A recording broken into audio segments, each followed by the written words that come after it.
ವೀಕ್ಷಕರೇ, just imagine ನಿಮ್ಮ ಬೈಕ್ಗೆ 1 litre petrol ಹಾಕಿ 50 kilometre ಓಡಿಸಿದ ನಂತರ ನಿಮ್ಮ ಬೈಕ್ನ ಟ್ಯಾಂಕ್ನಲ್ಲಿ ಪೆಟ್ರೋಲ್ ಖಾಲಿ ಆಗೋ ಬದಲು ಅದು 2 ಲೀಟರ್ ಪೆಟ್ರೋಲ್ ಆಗಿ ಬದಲಾಗಿದ್ರೆ ಹೇಗಿರುತ್ತೆ? ಕೇಳೋಕೆ ಯಾವುದೇ ಸೈನ್ಸ್ ಫಿಕ್ಷನ್ ಸಿನಿಮಾ ಥರ ಇದೆಯಾ? ಯಾವುದೋ ಕತೆ ಹೇಳ್ತಿದ್ದಾನೆ ಅನ್ಕೊಂಡ್ರಾ? ಖಂಡಿತ ಇಲ್ಲ. ಆದರೆ ವಿಜ್ಞಾನದ ಲೋಕದಲ್ಲಿ, ಅದು ಕೂಡ ಪರಮಾಣು ವಿಜ್ಞಾನದಲ್ಲಿ ಭಾರತ ಇಂಥದ್ದೇ ಒಂದು ಅಸಾಧ್ಯವಾದ ಮ್ಯಾಜಿಕ್ಕನ್ನು ಸಾಧಿಸಿ ತೋರಿಸಿದೆ. ಈಗಾಗಲೇ ನೀವು ನಿನ್ನೆ ವಿಡಿಯೋದಲ್ಲಿ ತಮಿಳುನಾಡಿನ ಕಲ್ಪಕಂನಲ್ಲಿರುವ ಪ್ರೋಟೋಟೈಪ್ ಫಾಸ್ಟ್ ಬ್ರೀಡರ್ ರಿಯಾಕ್ಟರ್ ಅಂದರೆ PFBR ಯಶಸ್ವಿಯಾಗಿ ತನ್ನ ಮೊದಲ ಕ್ರಿಟಿಕಾಲಿಟಿಯನ್ನು ಸಾಧಿಸಿರೋದ್ರ ಬಗ್ಗೆ ನಾವು ಹೇಳಿದ್ದೀವಿ. ನಿಮಗೂ ಆ ವಿಷಯ ಗೊತ್ತಾಗಿರುತ್ತೆ. ಆದರೆ ಇವತ್ತು ಇನ್ನೂ ಸ್ವಲ್ಪ ಡೀಟೇಲ್ ಆಗಿ ಅದರ ಬಗ್ಗೆ ನೋಡ್ತಾ ಹೋಗೋಣ. ಸತತವಾಗಿ ನ್ಯೂಕ್ಲಿಯರ್ ಫ್ಯೂಷನ್ ಪ್ರೋಸೆಸ್ ನಡೆಯುವ ಸ್ಟೇಜನ್ನು ಭಾರತ ತಲುಪಿದೆ. 2 ದಶಕಗಳಿಗೂ ಹೆಚ್ಚು ಕಾಲ ನಮ್ಮ ವಿಜ್ಞಾನಿಗಳ ಪಟ್ಟ ಶ್ರಮಕ್ಕೆ ಈಗ ಬೃಹತ್ ಪ್ರತಿಫಲ ಸಿಕ್ಕಿದೆ. ಈ ವಿಡಿಯೋದಲ್ಲಿ ನಾನು ಭಾರತದ ಮುಂದಿನ ಸ್ಟೆಪ್ಗಳೇನು, ಸಾಮಾನ್ಯ ರಿಯಾಕ್ಟರ್ಗೂ ಇದಕ್ಕೂ ಇರುವ ವ್ಯತ್ಯಾಸವೇನು, ಅದರಲ್ಲೂ ಈ ಸಾಧನೆಯನ್ನು ಭಾರತ ಮಾಡಿದ್ದಾದರೂ ಹೇಗೆ, ಅಮೇರಿಕ, ಚೀನಾದಂಥ ರಾಷ್ಟ್ರಗಳೇ ಒದ್ದಾಡ್ತಿರುವಾಗ ಭಾರತ ಈ ಕ್ಷೇತ್ರದಲ್ಲಿ ಗೆದ್ದಿದ್ದೇಗೆ ಎಂಬುದನ್ನು ಈ ವಿಡಿಯೋದಲ್ಲಿ ನೋಡ್ತಾ ಹೋಗೋಣ. ಅದರಲ್ಲೂ ಕೂಡ ಮುಂದೇನು ಅನ್ನೋದು ಬಹಳ ರೋಚಕವಾಗಿದೆ. ಜಗತ್ತಿನ ಬೆರಳೆಣಿಕೆಯ ದೇಶಗಳ ಬಳಿ ಮಾತ್ರ ಇರೋ ಫಾಸ್ಟ್ ಬ್ರೀಡರ್ ತಂತ್ರಜ್ಞಾನದಲ್ಲಿ ರಷ್ಯಾ ಮತ್ತು ಭಾರತದ ನಡುವಿನ ವ್ಯತ್ಯಾಸವನ್ನು, ಡಿಫರೆನ್ಸನ್ನು ಕೂಡ ಇವತ್ತಿನ ವಿಡಿಯೋದಲ್ಲಿ ನೋಡೋಣ. ವಿವರವಾಗಿ ನೋಡ್ತಾ ಹೋಗೋಣ. ಬನ್ನಿ, ಮತ್ತೆ ತಡ. ಶೂನ್ಯದಿಂದ ಅದ್ಭುತ ಸೃಷ್ಟಿಸಿದ ಭಾರತ. ಜಗತ್ತಿನಲ್ಲಿ ಯಾರ ಬಳಿ ಈ ತಂತ್ರಜ್ಞಾನ ಇದೆ? ವೀಕ್ಷಕರೇ, ಮೊದಲಿಗೆ ಈ ಟೆಕ್ನಾಲಜಿ ಯಾರ ಬಳಿ ಇದೆ ಎಂಬುದನ್ನು ನೋಡೋಣ. ಈ ಟೆಕ್ನಾಲಜಿ ಎಲ್ಲರ ಬಳಿಯೂ ಇಲ್ಲ. ಪ್ರಸ್ತುತ 2026 ಹೊತ್ತಿಗೆ ನೋಡಿದ್ರೆ ಕಮರ್ಷಿಯಲ್ ಆಗಿ ಅಂದರೆ ವಾಣಿಜ್ಯ ಮಟ್ಟದಲ್ಲಿ ಈ ರಿಯಾಕ್ಟರನ್ನು ಬಳಸ್ತಿರೋದು ರಷ್ಯಾ ಮಾತ್ರ. ನಮ್ಮ ಮಿತ್ರ ರಾಷ್ಟ್ರ ರಷ್ಯಾ ಮಾತ್ರ. ರಷ್ಯಾದ ಬೆಲೋಯಾರ್ಸ್ಕ್ನಲ್ಲಿ BN600 ಮತ್ತು BN800 ಎಂಬ ಬೃಹತ್ ರಿಯಾಕ್ಟರ್ಗಳು ಕೆಲಸ ಮಾಡ್ತಿವೆ. ಅದು ಬಿಟ್ಟರೆ ಭಾರತದಲ್ಲಿಯೇ ಇಂಥ ಸಕ್ಸಸ್ಫುಲ್ ರಿಯಾಕ್ಟರ್ ಇರೋದು. ಚೀನಾ ಇನ್ನೂ ಎಕ್ಸ್ಪೆರಿಮೆಂಟ್ ಮಾಡ್ತಾನೆ ಇದೆ, ಆದರೆ ಸಕ್ಸಸ್ ಆಗಿಲ್ಲ. ಹಾಗಾದರೆ ರಷ್ಯಾ ಮತ್ತು ಭಾರತದ ನಡುವಿನ ವ್ಯತ್ಯಾಸವೇನು? ರಷ್ಯಾ ಕೇವಲ ವಿದ್ಯುತ್ ಉತ್ಪಾದನೆ ಮತ್ತು ವಾಣಿಜ್ಯ ಉದ್ದೇಶಕ್ಕಾಗಿ ಈ ಬ್ರೀಡರ್ ರಿಯಾಕ್ಟರನ್ನು ಬಳಸ್ತಿದೆ, ಯೂಸ್ ಮಾಡ್ಕೋತಿದೆ.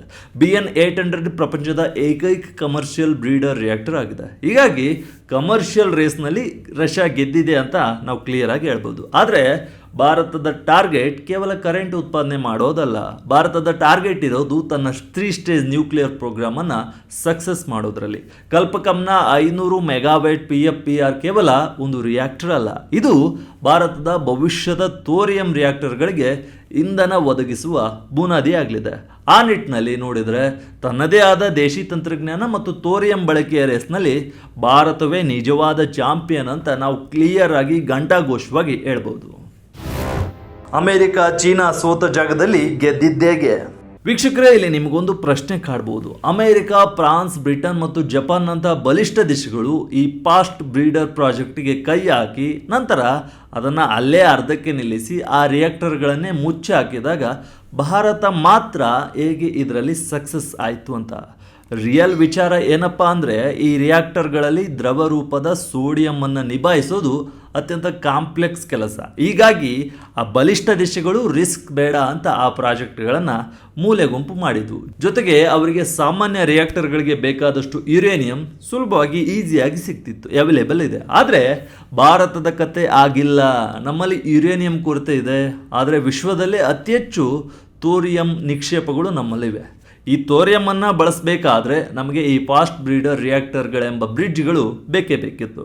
ಪಾಶ್ಚಿಮಾತ್ಯ ದೇಶಗಳಿಗೆ ಈ ತಂತ್ರಜ್ಞಾನ ಕೇವಲ ಒಂದು ಚಾಯ್ಸ್ ಆಗಿದ್ದರೆ, ಭಾರತಕ್ಕೆ ಇದು ತನ್ನ ಭವಿಷ್ಯದ ಇಂಧನ ಭದ್ರತೆಯ ಅನಿವಾರ್ಯತೆ, ನೆಸೆಸಿಟಿ ಆಗಿತ್ತು. ಇದೇ ಕಾರಣಕ್ಕೆ ಬೇರೆ ದೇಶಗಳು ಕಷ್ಟ ಅಂತ ಕೈ ಚೆಲ್ಲಿ ಕೂತಾಗ ನಮ್ಮ ವಿಜ್ಞಾನಿಗಳು ಛಲ ಬಿಡದೆ ಸತತ 2 ದಶಕಗಳ ಕಾಲ ಹಗಲಿರುಳು ಶ್ರಮಿಸಿ ಈ ಸಂಕೀರ್ಣವಾದ ಕಾಂಪ್ಲೆಕ್ಸ್ ಆದ ಸೋಡಿಯಂ ತಂತ್ರಜ್ಞಾನವನ್ನು ಕರಗತ ಮಾಡಿಕೊಂಡಿದ್ದಾರೆ.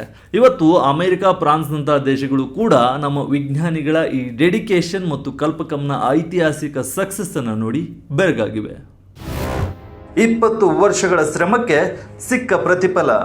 ಓಕೆ, ಈಗ ಭಾರತದ ಜರ್ನಿ ಕಡೆ ಬರೋಣ. ಈ 20 ವರ್ಷಗಳ ಸುದೀರ್ಘ ಪ್ರಯಾಣವನ್ನು ಕೆಲವರು ತಡವಾಯಿತು ಅಂತ ಟೀಕಿಸಬಹುದು. ಆದರೆ ಭಾರತದ ಪರಮಾಣು ವಿಜ್ಞಾನಿಗಳು ಇದನ್ನು ಅನಿವಾರ್ಯವಾದ ಕಲಿಕೆಯ ಹಂತ ಅಂತ ಹೇಳಿದ್ದಾರೆ. ಯಾಕಂದರೆ ಇದು ನೆಸೆಸಿಟಿ ಲರ್ನಿಂಗ್ ಸ್ಟೇಜ್ ಅಂತ ಅವ್ರು ಕರೀತಾರೆ. ದ್ರವ ರೂಪದ ಸೋಡಿಯಮನ್ನು ಅತಿ ಹೆಚ್ಚಿನ ತಾಪಮಾನದಲ್ಲಿ ಹ್ಯಾಂಡಲ್ ಮಾಡೋದು ಅಷ್ಟು ಸುಲಭದ ಮಾತೇ ಅಲ್ಲ.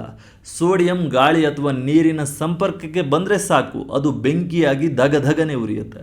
ಇಂತಹ ಅಪಾಯಕಾರಿ ವಾತಾವರಣದಲ್ಲಿ ರಿಯಾಕ್ಟರ್ನ ನಿಯಂತ್ರಿಸಲು ಬೇಕಾದ ಸೆನ್ಸಾರ್ಗಳು, ಕಂಟ್ರೋಲ್ ಸಿಸ್ಟಮ್ಗಳು ಮತ್ತು ವಿಶಿಷ್ಟವಾದ ಲೋಹಗಳ ಅವಶ್ಯಕತೆ ನಮಗಿತ್ತು. ಇವುಗಳನ್ನು ಭಾರತದಲ್ಲಿ ಮೊದಲ ಬಾರಿಗೆ ಬೃಹತ್ ಪ್ರಮಾಣದಲ್ಲಿ ಡಿಸೈನನ್ನು ಮಾಡಲಾಗಿದೆ.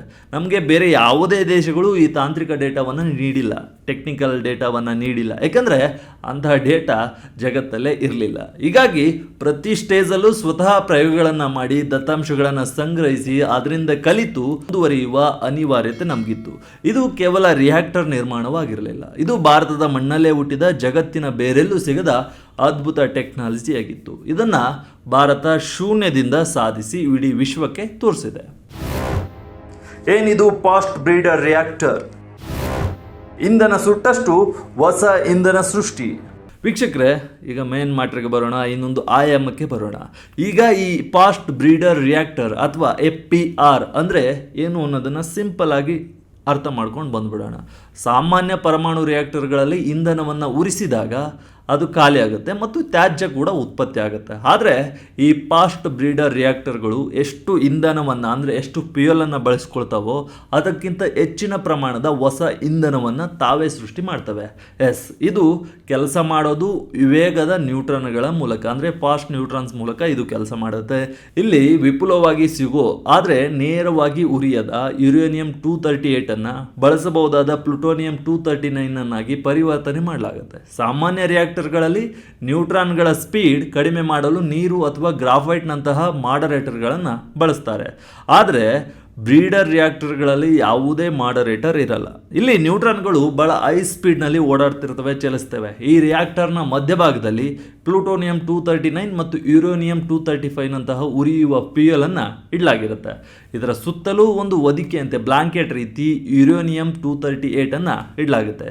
ಯಾವಾಗ ಮಿಡಲಲ್ಲಿ ವೇಗದ ನ್ಯೂಟ್ರಾನ್ಗಳ ರಿಯಾಕ್ಷನ್ ಶುರುವಾಗುತ್ತೋ ಆ ನ್ಯೂಟ್ರಾನ್ಗಳು ಸುತ್ತಲೂ ಇರುವ ಯುರೇನಿಯಂ 238ಗೆ ಬಡಿದು ಅದನ್ನು ಹೊಸ ಇಂಧನವಾದ ಫ್ಯೂಯಲ್ ಆದ ಪ್ಲುಟೋನಿಯಂ 239 ಆಗಿ ಬದಲಾಯಿಸುತ್ತೆ. ಅಂದರೆ ಒಂದೆಡೆ ವಿದ್ಯುತ್ ಉತ್ಪಾದನೆ ಆಗ್ತಲೇ ಇರುತ್ತೆ, ಅದರ ಜೊತೆಗೆ ಹೊಸ ಇಂಧನವೂ ಕೂಡ ಉತ್ಪಾದನೆ ಆಗ್ತಾ ಇರುತ್ತೆ.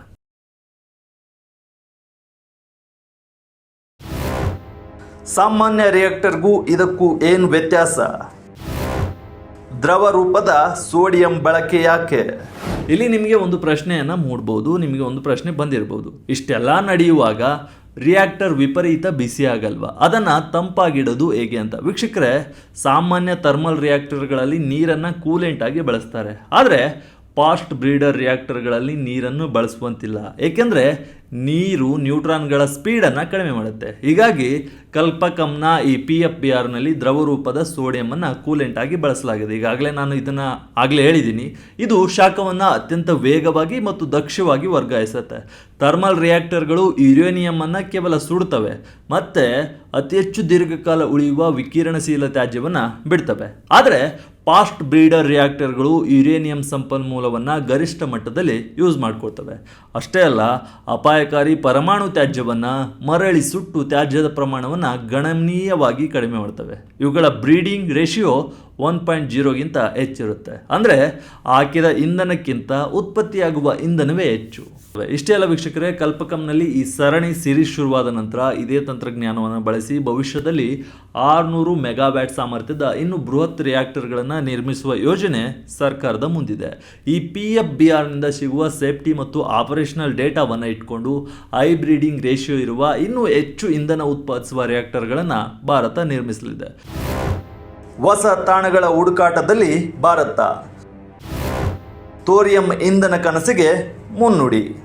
ವೀಕ್ಷಕರೇ, ಕಲ್ಪಕಮ್ ಕೇವಲ ಒಂದು ಟೆಸ್ಟಿಂಗ್ ಮತ್ತು ಲರ್ನಿಂಗ್ ಹಬ್ ಆಗಲಿದೆ. 2030 ನಂತರ ಭಾರತದಾದ್ಯಂತ ಫಾಸ್ಟ್ ಬ್ರೀಡರ್ ರಿಯಾಕ್ಟರ್ಗಳ ಒಂದು ದೊಡ್ಡ ಜಾಲವನ್ನೇ ಸೃಷ್ಟಿಸುವ ಪ್ಲಾನ್ ಸರ್ಕಾರಕ್ಕೆ ಇದೆ.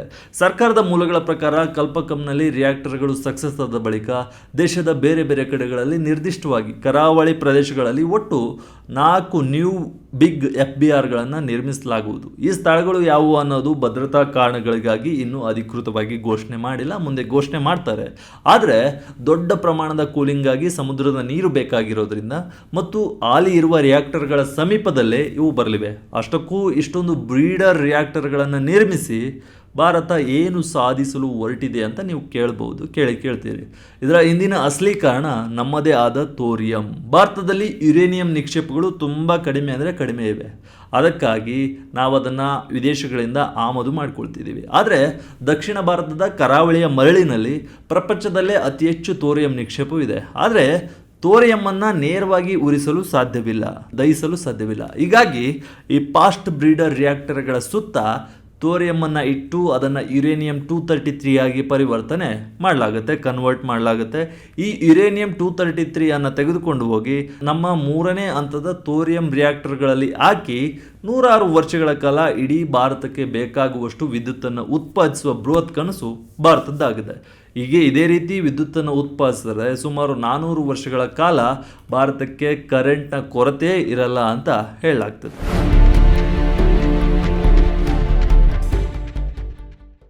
ಒಟ್ಟಿನಲ್ಲಿ ವೀಕ್ಷಕರೇ, ಕಲ್ಪಕಂನ ಈ PFBR ಕೇವಲ ಒಂದು ವಿದ್ಯುತ್ ಉತ್ಪಾದನಾ ಘಟಕವಲ್ಲ, ಇದು ಭಾರತದ ಇಂಧನ ಸ್ವಾವಲಂಬನೆಯ ಅತಿ ದೊಡ್ಡ ಬ್ರಹ್ಮಾಸ್ತ್ರ. ರಷ್ಯಾ ಈಗಾಗಲೇ ಕಮರ್ಷಿಯಲ್ ರಿಯಾಕ್ಟರ್ಗಳಲ್ಲಿ ಮುಂದಿರಬಹುದು, ಆದರೆ ಭಾರತ ತನ್ನ 3 ಸ್ಟೇಜ್ ನ್ಯೂಕ್ಲಿಯರ್ ಪ್ರೋಗ್ರಾಂನ ಮೂಲಕ ಭವಿಷ್ಯದ ಇಂಧನ ಭದ್ರತೆಯ ದಿಕ್ಕಿನಲ್ಲಿ ಇಟ್ಟಿರೋ ಈ ಸ್ಟೆಪ್ ಇಡೀ ಜಗತ್ತನ್ನೇ ನಿಬ್ಬೆರಗಿಸಿರುವುದು ಸುಳ್ಳಲ್ಲ. ದ್ರವ ಸೋಡಿಯಂ ಅನ್ನು ಬಳಸಿ ಹಾಕಿದ ಇಂಧನಕ್ಕಿಂತ ಹೆಚ್ಚು ಇಂಧನವನ್ನು ಸೃಷ್ಟಿಸುವ ಈ ಟೆಕ್ನಾಲಜಿ ಮುಂದಿನ ದಿನಗಳಲ್ಲಿ ಇಡೀ ದೇಶಾದ್ಯಂತ ವಿಸ್ತರಣೆ ಆಗಲಿದೆ. ಅಣುತ್ಯಾಜ್ಯವನ್ನು ಕಡಿಮೆ ಮಾಡಿ ನಮ್ಮದೇ ನೆಲದ ಥೋರಿಯಂ ಬಳಸಿ ಭಾರತದ ಜಗತ್ತಿನ ಎನರ್ಜಿ ಸೂಪರ್ ಪವರ್ ಆಗುವ ದಿನಗಳು ಬಹಳ ದೂರವಿಲ್ಲ. ಈ ಟೆಕ್ನಾಲಜಿ ಬಗ್ಗೆ ನೀವೇನಂತ್ರಿ? ಭಾರತದ ಸಾಧನೆ ಬಗ್ಗೆ ನೀವೇನಂತ್ರಿ? ಕಮೆಂಟ್ ಮೂಲಕ ತಿಳಿಸಿ. ಇದು ವಿಜಯ ಕರ್ನಾಟಕ ವಿಶೇಷ. ಇದೇ ರೀತಿಯ ಹೆಚ್ಚಿನ ವಿಡಿಯೋಗಳಿಗಾಗಿ ವಿಜಯ ಕರ್ನಾಟಕ ವೆಬ್ ಅನ್ನು ಫೇಸ್ಬುಕ್, ಯೂಟ್ಯೂಬ್ ಮತ್ತು ಇನ್ಸ್ಟಾಗ್ರಾಮ್ನಲ್ಲಿ ಫಾಲೋ ಮಾಡಿ. ಧನ್ಯವಾದ.